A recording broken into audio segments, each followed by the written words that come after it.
Oromoo zoonii dhihaa marroo dirribaa fayyaa keessanii akkam jirtu? Nagaa fayyaa akkam jirtaati?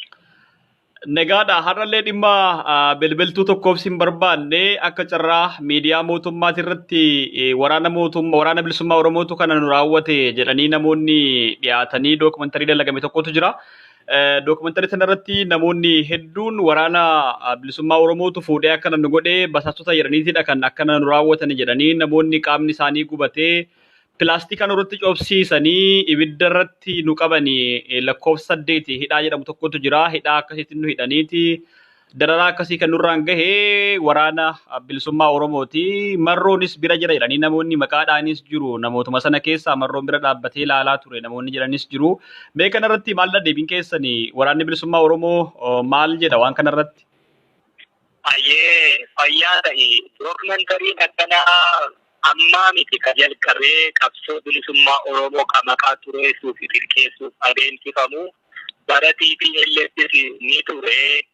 Bara sanaa dookumantarii adda addaa yaadee ta'uu ta'e akka baddannoo Arbaa Guutuu Qilee hin quuftuu haadha kuree jedhamu achi gara dhiyeenyaatti ammoo dookumantarii kanneen akka Akildama, Addis Ababaan inda Baghdad baay'eetu adeemaa ture.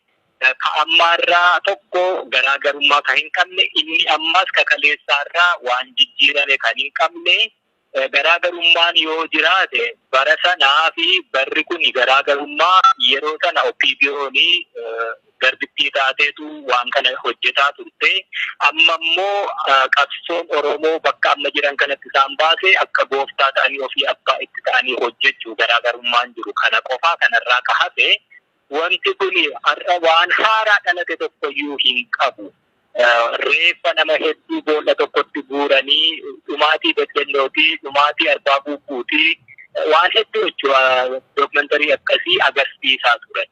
Qabsoo bilisummaa Oromoo garuu xiqqeessuu hin dandeenye. Maaliif hin dandeenye? Qabsoon bilisummaa Oromoo sabni Oromoo gaggeessu qabsoo waan gartuu xiqqoo tokko bakka bu'e qabsoo lagaa yookaan amantii yookaan gandaa miti. Qabsoo saba bal'aa saba hunduma Oromiyaa keessa jiruuti sabni ni beeka. Qabsoo hundee sabaa qabu saba bu'uureffate waan ta'eefidha. Bada'u. Nan dhagaa. Qabsoo saba hundaa hundeen isaa saba bu'uura sabaati qabu waan ta'eefi sabatu murtii xumuraa kenna. Waan miidiyaa irra baatee sa'aatii tokko sa'aatii lama namni tokko lama 20 isaa ta'u dubbatu sanaan murtiin argatu. Qabsoon akkasii hedduun biyyoota addunyaa kanarratti deemaa ture ka amantii ka lagaa ka gandaa yookaan ka gartuu fedhii wayii tolfachuu fi hawaasa keessatti hojjetamu hawaasa irratti darara guddaa agarsiisu addunyaa kanarra arginee dabarre qabsoon akka sanaa hin jirani amma. Maaliif hin jiranii? Jechi isaan saba irratti dalaganii isaan jiraachisuu hin danda'u waan ta'eefi.